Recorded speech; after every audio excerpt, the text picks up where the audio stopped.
Hello everyone, I'm Daisy. Thanks for stopping by. Do you suffer from blank wall-itis? Is it a thing? No, it's not. But what I'm talking about is a blank space. Completely blank wall, not sure what to do with it. Well, this wall is right behind my couch in my living room. When I first moved in, I wasn't quite sure what to do with it. All I knew was that I wanted a vignette, some sort of vignette. A gallery wall, maybe a desk, a console table, and skirt! I decided on a console table.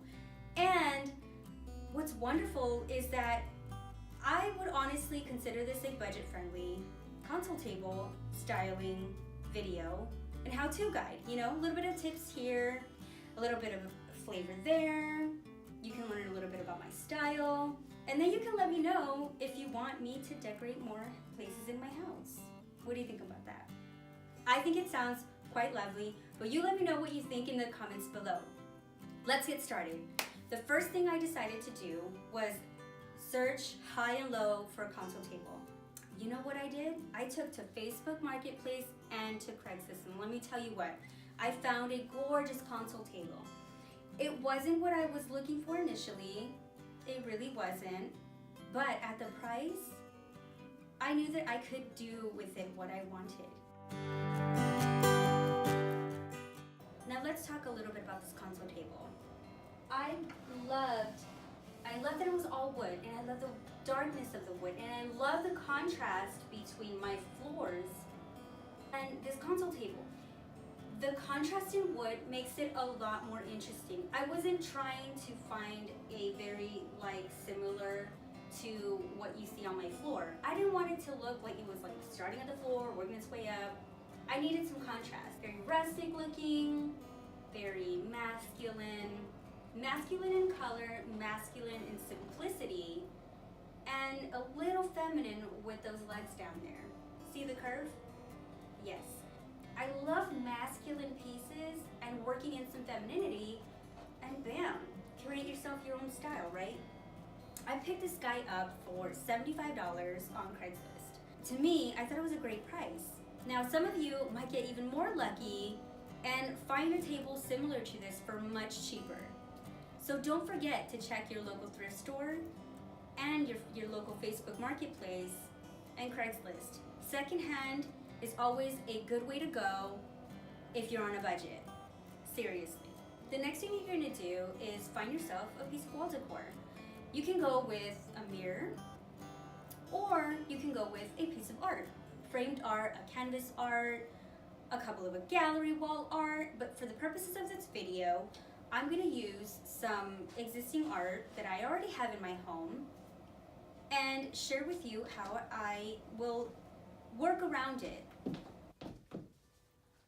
I purchased this guy at Ross for $19.99 about a year ago. And I think it's so lovely, very subtle, very feminine. The next thing we're going to do is add some lighting. And the reason I am adding lighting is because there is no overhead lighting in my living room. I know it's weird, it's really weird, right? But I don't have an overhead light up there, and lighting is really important. So lamps are a must in my house. There are an endless amount of options out there when it comes to searching for lighting. I decided to take to HomeGoods, and I went to HomeGoods because, you know, HomeGoods never fails your girl. So to achieve the balance that I'm looking for in bringing the height of this side over to this side, I'm going to add this beautiful floral piece right here. I've had this for quite some time. As you can see, it added a little bit of height, but it's not quite the look that I really wanted to go for. I wanted to create more of a homey vibe. This right here, it looks fresh, it looks clean, but I want it to be a little bit more homey, bring in a little bit more intimacy. What do you get intimate with? Clear the gutter, because I am talking about books. Talking about books. I thrifted these books, I actually got them from Goodwill. And I looked out because I found myself the entire series, the entire Twilight series. How cool is that, right? Each of these books cost $3.99, so $4 a pop. So 4, 8, 12, 16. 16 bucks for all these books. I mean, I think that's a pretty good price for the entire series of these books. So here's another tip. If you don't want to see the binding of your book, all you got to do is flip it over, and now you're exposing the pages of the book. I want to add a little bit more height to this, and I want to bring it up. So I'm going to use these books to do that.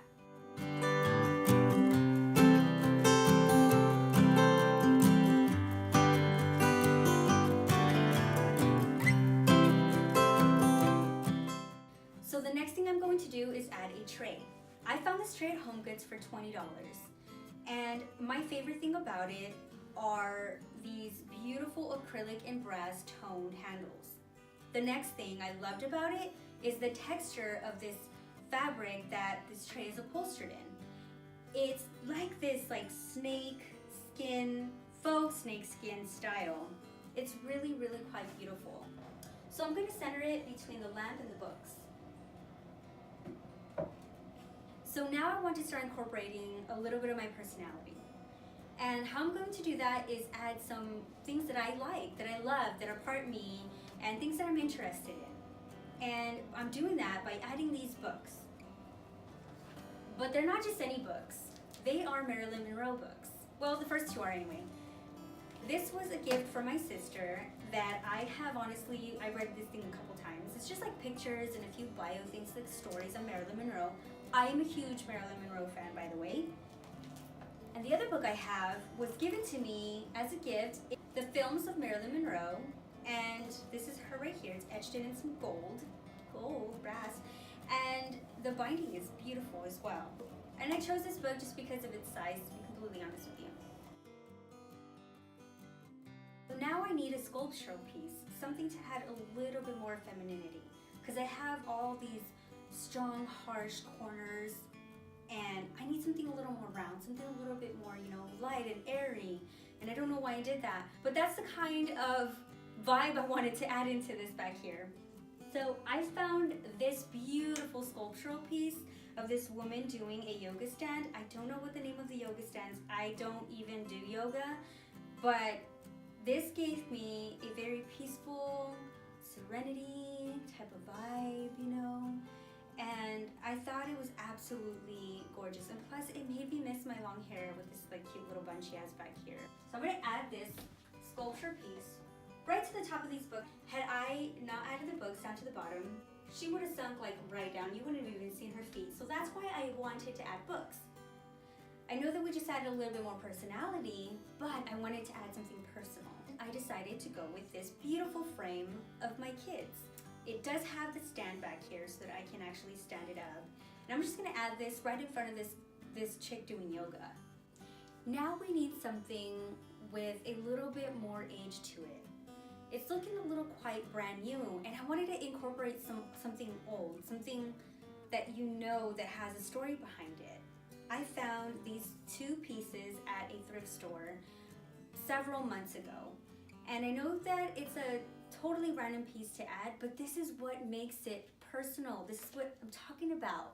This is customizing your space, completely customizing, adding snippets of your background, adding a little bit of character, things with stories, conversational pieces, if you will. The first thing I'm going to show you is this beautiful brass bowl.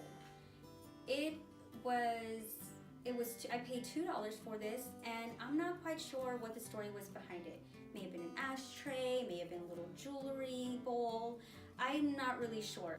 It's a beautiful little guy. It's gorgeous. And inside, I'm gonna add these beautiful, you can tell these were handcrafted leather. They remind me of moccasins, but they're not quite moccasins. And then they remind me of Aladdin shoes. Look how cute that is, or Jasmine shoes. I don't know what this is called. Leave me a comment below if you know. I really fell in love with them when I saw them. So I'm gonna add these two pieces right in front of the books. I really do like the way this is turning out. I have a little bit of my personality in there. I have a little bit of intimacy in there with the books, I have a little bit of femininity.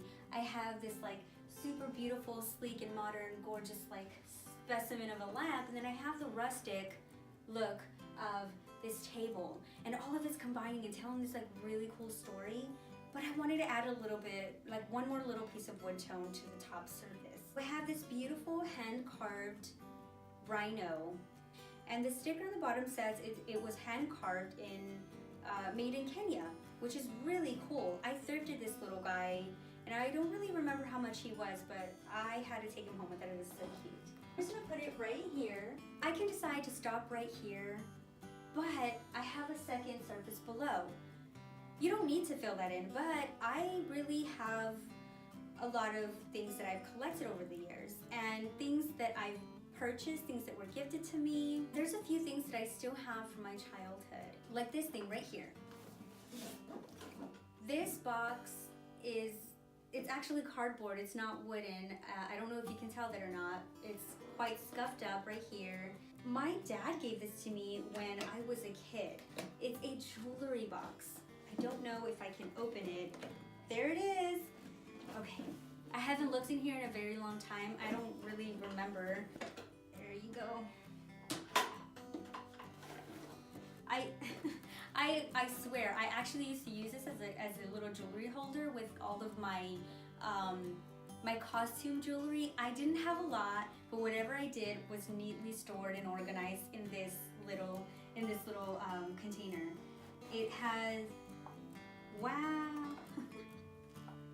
I haven't looked in here in a very long time, and this is what I'm talking about. Adding your history, adding your stories. I found my any of you from Texas familiar with Whataburger? Yep, I used to work at Whataburger. I still have my name tag. How cool is that? I have a bunch of these costume jewelry. I can't believe I still have it. My God. Huh. Little Pooh Bear, anybody? That was a trip down memory lane. I'm gonna add this trunk looking jewelry box to the bottom surface. So on top of that trunk, I'm gonna add this right here. I found this little guy at Ross, I don't know, a year and a half ago maybe. It says, "The world is your oyster." And yeah, totally true. I haven't stored anything in here. It's definitely nice to know that I have a place that I can store some additional things. So I'm gonna add this guy right here, right on top. And what I'm doing here is bringing some of the white from the wall down to the surface, down to that last bottom shelf. And I'm gonna top it off with just one last thing. This beautiful wing sculpture. I got this one at Hobby Lobby quite some time ago. I love that I was able to mix in a lot of my personal things, a lot of my personality, a bunch of different types of interior design styles, and I did all of it to create a personal look for my home. Well, that's it. I hope you learned a little something today. What do you think? Do you like it? Well, if you do, don't forget to give me a thumbs up, and don't forget to subscribe, because next week I'm going to be sharing with you one more vignette. That's right. I like options, so if you do too, don't forget to join me next week so that you can see how I put together the other vignette. I don't even know how I'm going to do it yet. So come along, join me on this ride, and thank you so much for watching today, and I'll see you in the next video. Bye!